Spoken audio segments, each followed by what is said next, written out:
উত্তর কলকাতা মানেই নস্টালজিয়া। আর উত্তর কলকাতা বললে যে জায়গাটা সবচেয়ে আগে মাথায় আসে তা হলো বাগবাজার। বাগবাজার মানেই ঐতিহ্য, চায়ের দোকানে আড্ডা, রকে বসে হাসি ঠাট্টা। বাগবাজার মানেই দুর্গা পুজো, বাগবাজার মানেই গঙ্গার ঘাট, সাথে প্রেমিকা আর পাপড়ি চাট। শুনেই মনটা খুশি খুশি হয়ে গেল, তাই না?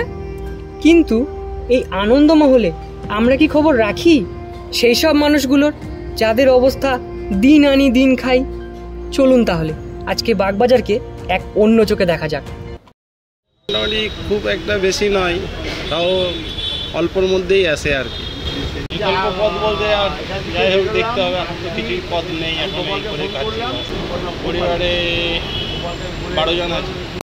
প্যাসেঞ্জার হতে চায় না, খালি খালি গাড়ি নিয়ে যেতে হয় এইদিকে ওইদিকে। ইমার্জেন্সি দরকার, রাস্তাতে দাঁড়িয়ে কোনো লোক যদি দেখলো গাড়ি পাচ্ছি না, তারপরে আমরা সবকে হাত দিয়ে দাঁড়াই করে তারপরে বলে অমুক জায়গায় যাবো।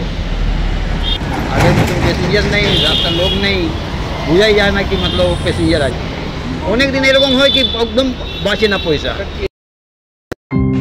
কারোর পরিবারে আয় কম, জনসংখ্যা বেশি, আবার কেউ সারাদিন পরিশ্রম করেও টাকা ছাড়া বাড়ি ফেরে।